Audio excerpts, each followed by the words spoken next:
दोस्तों, इजराइल ने हमास के सामने अब झुकना शुरू कर दिया है। इजराइल ने हमास की बात को मानना शुरू कर दिया है। जिस वक्त जंग शुरू हुई थी उस वक्त आपको अच्छे से याद होगा कि इजराइल अपनी सारी शर्तें हमास से मनवा रहा था। इजराइल बड़ी बड़ी बातें करता था और कहता था कि हम ऐसा करेंगे तो ऐसा होगा, अगर हमास हमारी ये बात मानेगा तब ऐसा होगा। बहुत सारी बातें हमास से इजराइल उस वक्त मनवा रहा था, लेकिन अब वक्त बदल चुका है और अब हमास इजराइल से अपनी सारी शर्तें पूरी करवा रहा है। इस बड़ी खबर के अलावा कई और ब्रेकिंग न्यूज हैं। सारी खबरों को एक ही वीडियो में बहुत तसल्ली के साथ आपके सामने रखने की कोशिश करेंगे।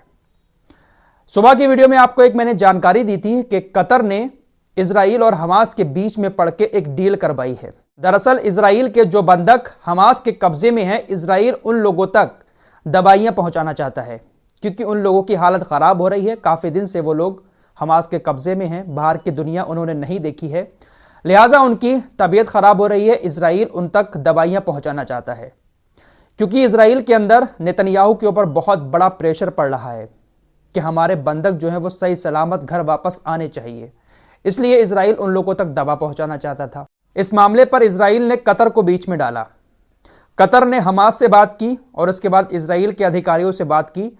दोनों के बीच एक डील हो गई, जिसके मुताबिक अगर एक दवाई का बॉक्स इजराइल के बंधकों के लिए हमास के पास जाएगा तो उसके बदले में 1000 दवाइयों के बॉक्स गाजा के अंदर आएंगे। यह एक बड़ी शर्त हमास ने रखी और इस शर्त पर इजराइल राजी भी हो गया है।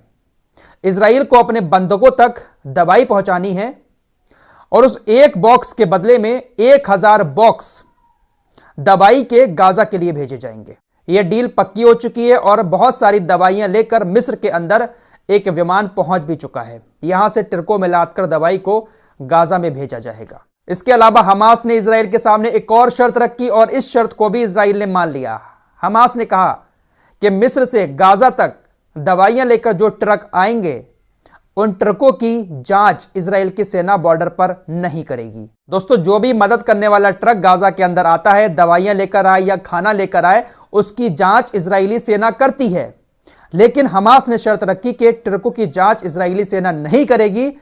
इजराइल इस बात पर भी राजी हो गया कि ठीक है, हम राजी हैं, हमारी सेना ट्रकों की जांच नहीं करेगी, बस हमारे कैदियों तक, हमारे बंधकों तक आप दवाई पहुंचा दें। एक बॉक्स के बदले 1000 बॉक्स दवाई के गाजा के अंदर आएंगे। अब हो सकता है कि इन दवाइयों की खेप के बीच में खाना वाना भी गाजा के लिए आ जाए, जरूरत की चीजें आ जाएं, क्योंकि हमास ने यही शर्त रखी है कि आप ट्रकों को चेक नहीं करेंगे। दोस्तों, एक बड़ी खबर हमास के नेता याह्या सिनवार को लेकर आ रही है। यूरोपीय यूनियन ने एक बयान जारी किया है कि यूरोपीय यूनियन के जितने भी देश हैं उन देशों में याह्या सिनवार की जो भी संपत्ति है उन संपत्तियों को जब्त किया जाएगा। साथ ही साथ याह्या सिनवार को आतंकवादियों की लिस्ट में रखा जाएगा। बहुत सारे प्रतिबंध लगाकर इनकी संपत्तियों को यूरोपीय देशों में जब्त किया जाएगा। लेकिन दोस्तों, एक बड़ी बात आप लोगों को बताऊं, याह्या सिनवार की यूरोपीय देशों में कहां कहां पर और कौन कौन सी संपत्ति हैं, इस बारे में किसी को जानकारी नहीं है। खुद यूरोपीय देशों को इस बात की जानकारी नहीं है। यूरोपीय देशों में याह्या सिनवार की वाकई में संपत्ति है या नहीं है, किसी को नहीं पता है। लेकिन यूरोपीय यूनियन ने यह बड़ा ऐलान कर दिया है कि सारी संपत्तियों को जब्त किया जाएगा और आतंकवाद की लिस्ट में डालकर सारे प्रतिबंध लगाए जाएंगे। मेरे दोस्तों, यूरोपीय यूनियन बहुत बड़ा गेम खेल रहा है, हमास को लेकर भी और हुतीस को लेकर भी। इस तरह की बातें करके पूरी दुनिया को हमास के खिलाफ करना चाहता है कि देखिए, यूरोपीय यूनियन हमास पर प्रतिबंध लगा रहा है, उसके नेता के संपत्तियों को जब्त कर रहा है, तो पूरी दुनिया हमास के खिलाफ हो जाएगी कि यूरोपीय देश जब उसके खिलाफ हैं तो हम भी हमास के खिलाफ हो जाए। साथ ही साथ हुतीस को लेकर भी जो यूरोपीय यूनियन गठबंधन बनाने की बात कर रहा है उसका ऐलान कर दिया है, लेकिन कहा है कि 19 फरवरी तक इसको हम लॉन्च करेंगे। तो यह भी कहीं ना कहीं एक धमकी है और मिडिल ईस्ट में जंग शुरू करने का एक नया प्लान है और यह सब कुछ जो बाइडेन के कहने पर हो रहा है। दोस्तों, अगर कोई भी पंगा होता है लाल सागर में या मिडिल ईस्ट में कोई जंग शुरू होती है तो इसका सबसे बड़ा नुकसान यूरोपीय देशों को ही होगा। जहाज रुकेंगे तो वो भी ज्यादातर यूरोपीय देशों के ही रुकेंगे, सामान का आना बंद होगा तो वो भी ज्यादातर यूरोपीय देशों का ही होगा। अमेरिका को इससे कोई ज्यादा बड़ा नुकसान होने वाला नहीं है, सबसे बड़ा नुकसान यूरोपीय देशों को होगा। लेकिन यूरोपीय देश इस जंग को बढ़ाए जा रहे हैं। ईरान के टॉप लीडर अयातुल्लाह खामेनेई ने कहा है कि यमनी राष्ट्र और अंसारुल्लाह सरकार ने बहुत अच्छा काम किया, हमें उम्मीद है कि ये प्रयास जीत तक जारी रहेंगे। यानी हूतीज भी लगातार हमले करते रहेंगे और ईरान का उनको समर्थन मिलता रहेगा। अमेरिका एक तरफ यमन के ऊपर हमले भी कर रहा है, गठबंधन भी बना रहा है। वहीं अभी कुछ देर पहले व्हाइट हाउस से ऑफिशियली स्टेटमेंट भी जारी किया गया है। व्हाइट हाउस ने कहा है कि अमेरिका लाल सागर में युद्ध नहीं बल्कि शांति चाहता है। हम लाल सागर में हमलों को रोकना चाहते हैं और हमारा मानना है कि हमारे हमलों ने हौतीस की हमले शुरू करने की क्षमता को सीमित कर दिया है। हम चाहते हैं कि लाल सागर में हूती हमले रुकें और हम उसके साथ संघर्ष नहीं चाहते हैं और हम उनके हमलों का उचित रूप से मुकाबला करेंगे। वही खबर आ रही है कि अमेरिका की सेना ने, जापान की सेना ने और दक्षिण कोरिया की सेना ने एक साथ मिलकर युद्ध अभ्यास किया है।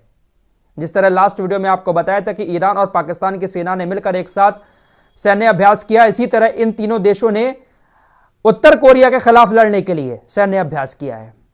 अमेरिका इस वक्त दुनिया में कई जगहों पर जंग लड़ रहा है और कोई जंग इसकी अपनी नहीं है, बल्कि दूसरे देशों के चक्कर में अमेरिका हर जगह पंगा कर रहा है। उत्तर कोरिया से वो लड़ाई चल रही है, ईरान से वो लड़ाई, फिलिस्तीन से वो लड़ाई, यमन से लड़ाई, इराक के अंदर भी लड़ाई चल रही है। इधर सबसे बड़े दुश्मन रूस से भी जंग चल रही है। तो कई मोर्चों पर इस वक्त अमेरिका जंग लड़ रहा है। वहीं जर्मनी ने एक बड़ा ऐलान कर दिया है, वो 7 बिलियन यूरो की सैन्य मदद यूक्रेन की करेगा।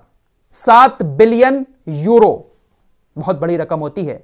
जर्मनी यूक्रेन की सैन्य मदद करेगा। दोस्तों, जर्मनी अपने देश के अंदर किसानों की सब्सिडी में कटौती कर रहा है। जर्मनी का कहना है कि सरकार के पास पैसा ज्यादा नहीं है, इसलिए किसानों की सब्सिडी में उसने कटौती कर दी, लेकिन 7 बिलियन यूरो सैन्य मदद यूक्रेन की है। दोस्तों, यूक्रेन और रशिया के युद्ध में इन सभी देशों ने यूक्रेन की भर भर के हर तरह से मदद की है। पूरा चार्ट आपकी स्क्रीन पर लगा रहा हूं। ये पीला वाला जो दिख रहा है आपको, ये पैसा है, पैसे के जरिए मदद की है।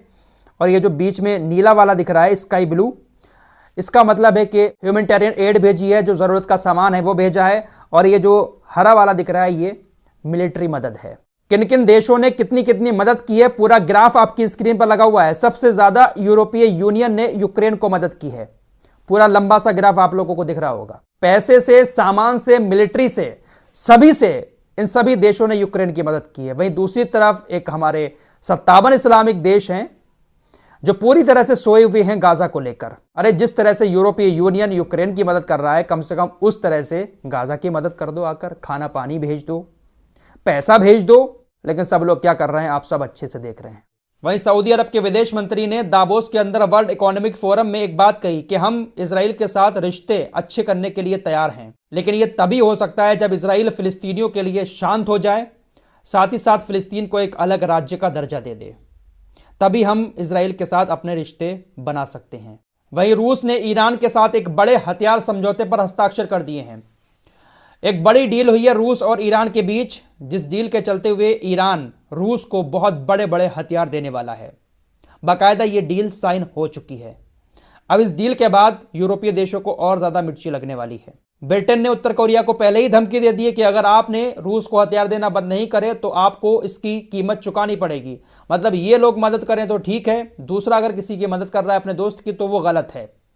फिलहाल ईरान और उत्तर कोरिया दोनों अब रूस को मिलकर बड़े बड़े हथियार देंगे और हो सकता है कि उन हथियारों का इस्तेमाल रूस यूक्रेन के खिलाफ करे। फिलहाल इस रिपोर्ट में इतना ही। मिलते हैं कुछ और नई खबरों के साथ, तब तक के लिए अपना ख्याल रखिए।